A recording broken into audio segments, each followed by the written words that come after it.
the word out there.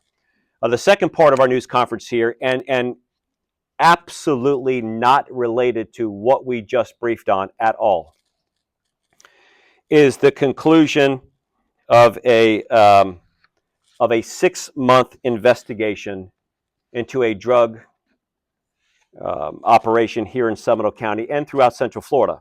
Now, you've heard me talk quite a bit about all of the things that we're doing to make sure that we can navigate people down a path towards recovery.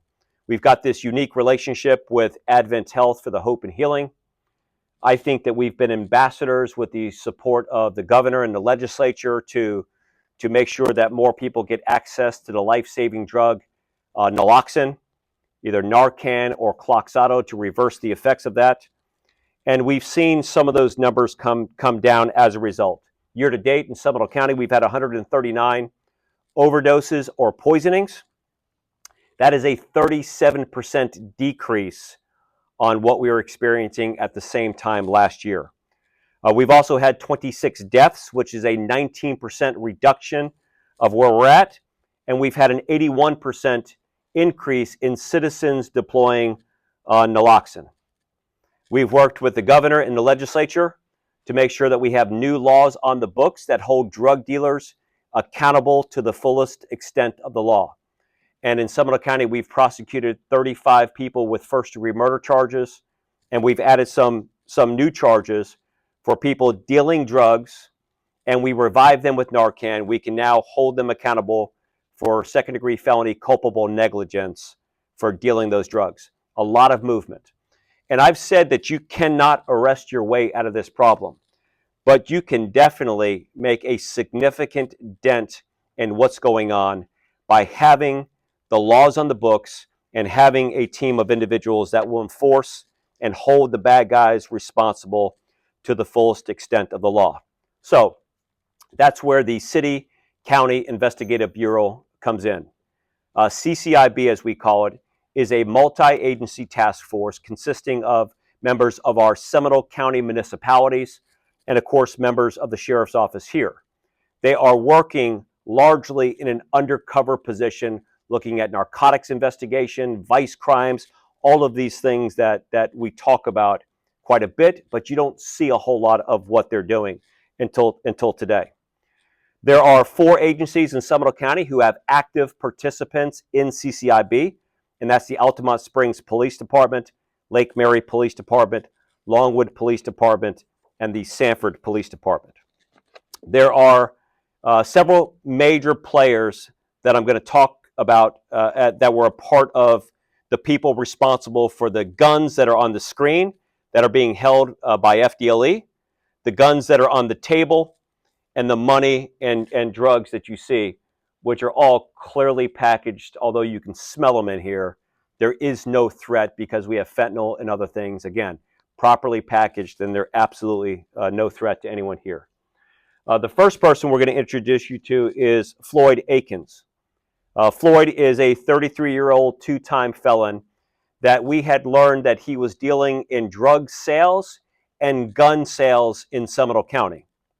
Now, when we hear of somebody involved in guns and drug sales in Seminole County, what we aggressively do is work to intercept that, many times by introducing one of our undercovers into that operation to infiltrate that. Again, he is the ringleader of this group, Floyd Akins. Over a 6-month period, we purchased $160,000 worth of guns and drugs from Floyd. We purchased from him 24 different times, resulting in 4 pounds of fentanyl, or according to the DEA, enough fentanyl to kill 8.5 million people, or the entire population of New York City. 3 pounds of black and brown tar heroin, 5 pounds of methamphetamine, 4.5 pounds of Molly, a half a pound of cocaine, 14 grams of xylazine, 200 grams of marijuana, and then 10 guns. A lot of the guns are stolen guns or guns that have passed through the hands of a lot of bad people over the years. In total, 23 firearms were taken off the street, either seized or purchased from these dealers. 3 machine guns, 11 rifles, and then 9 individual handguns. All of those weapons are on display either on the table or in the video that is up right now. Now, Governor DeSantis and our Florida legislative body, with the assistance of the Florida Department of Law Enforcement, made operations like this a heck of a lot easier. And we have Assistant Commissioner from FDLE, Lee Massey, that's here, and I'm sure that he would be happy to entertain any interviews at the conclusion of this news conference. But through the state assistance for fentanyl eradication, there was $20 million that were earmarked to help local agencies combat this growing and horrible trend. This investigation will be completely funded through that partnership with FDLE and the state of Florida. We've already received reimbursement for nearly $40,000 based upon that partnership, and I'm sure that Lee would be happy to entertain any questions at the conclusion of this news brief. Next person that I want to introduce you to is Terrence Perkins, 43-year-old convicted drug trafficker. He is a major part of this operation. We conducted a search warrant at his home earlier this year, which yielded 18.5 kilos of cocaine. Now, we talk about kilos. I understand people watching may not know what kilos are. Kilo is basically 2.2 pounds. This is more than 40 pounds of cocaine at his particular home. In addition to that, 10 guns were recovered as a part of that search warrant. At least one of those firearms was used in a Volusia County suicide in a 2019 shooting in the city of Sanford. Again, significant seizure of the operations that was going on there. Next person is Anthony Guanciale, and he goes by Tony. And this guy's got a record a mile long. I mean, he's been at it a very, very long time. What's interesting about this 46-year-old Tony is he's heavily involved in this organization, but also is being charged with conspiracy to commit murder after he tried to pay an inmate at the Apalachee State Correctional Facility $500 and various contraband to murder somebody who had a drug debt to him and this organization. And that, again, is something that's an ongoing investigation. We're working with the warden and the executive staff at the Apalachee State Correctional Facility, as well as the Jackson County Sheriff's Office in that regard. I mentioned contraband, which basically contraband is when illegal things are entered into a correctional facility. But what Tony was doing with 2 people from Central Florida is they were arranging for contraband to be moved to the Apalachee Correctional Facility and actually use this drone tied with a bag to drop items on the inside secure area of the correctional facility. Now, because of this investigation, we intercepted the attempt to do that. The 2 people that were charged with this at the prison were facing charge, possession of controlled substances, and attempt to introduce contraband into a correctional facility. But let me tell you what Tony and his friends were putting inside this bag to try to enter into the correctional facility.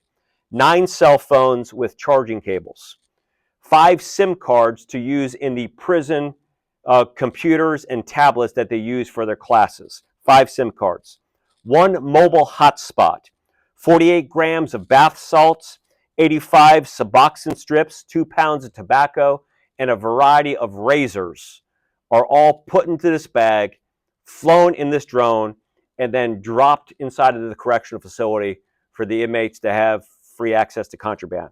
We've been working with the state prison system, the warden of that particular facility, and the Jackson County Sheriff's Office. But I don't need to tell anybody who's watching this how incredibly dangerous and alarming that is.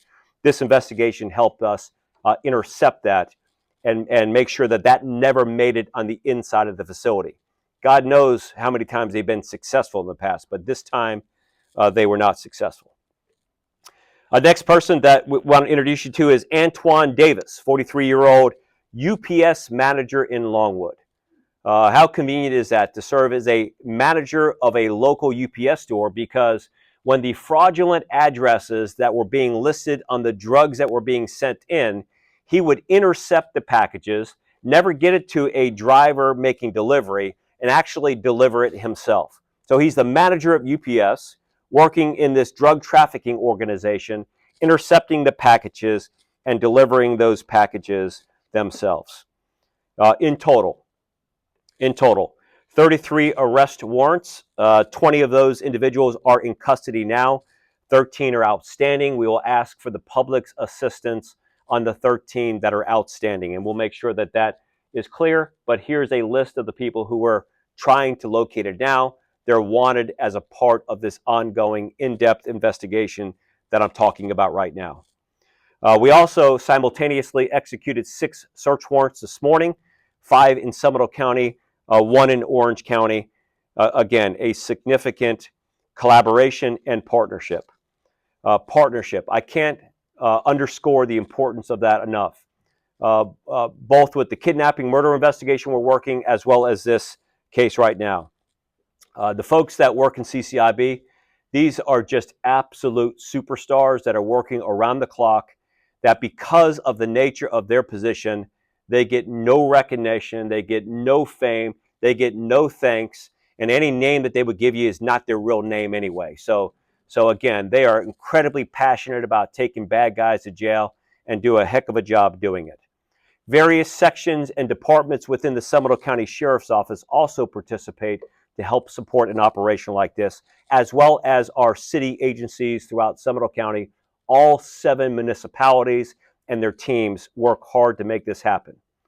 The State Attorney's Office, the 18th Judicial Circuit. We are incredibly grateful that we have a judicial circuit that will actually prosecute drug dealers and people for doing harmful things in our community. And I think that everybody knows that typically this isn't our style of laying out guns and laying out drugs, but I think it is incredibly important for the public and others to know exactly what we're dealing with when we talk about the importance of Advocate, the importance to hold drug dealers accountable. Like, this is a room full of drugs and weapons and all of that, and I think that everyone in here knows this is a glimpse of what is occurring across the country every single day. The Florida Department of Law Enforcement, who has always been such a great partner and again, great friend to us, Assistant Commissioner Massey in the back, but all of the FDLE folks that work in harmony with us. The Orange County Sheriff's Office and Volusia County Sheriff's Office, again, great partners in contiguous areas that helped us execute search warrants today. The DEA, unique partnership with the DEA, the long arm of the law, and some of the things that we've done, not only with enforcement, but advocacy. DEA has always been our partners in the trenches with us, and we're grateful for that. And for this operation, ATF and the U.S. Marshals. But again, a lot of people coming together to do great work. And as you can see, a room full of drugs that are now taken off the streets, a lot of money that is used in the illicit drug trade, a lot of weapons. You've got some weapons that are fully automatic weapons. I mean, you look at these things, he's got tumblers and magazines and incredibly, incredibly dangerous weapons. And I think that the most significant thing is taking the bad guys off the street, making sure that they're charged, they're held accountable, and they're prosecuted and not out there committing these crimes. 6-month investigation, a lot of success with it, but I think that anybody who looks at this knows that our work continues. So with that, I'll open for any questions about this particular investigation.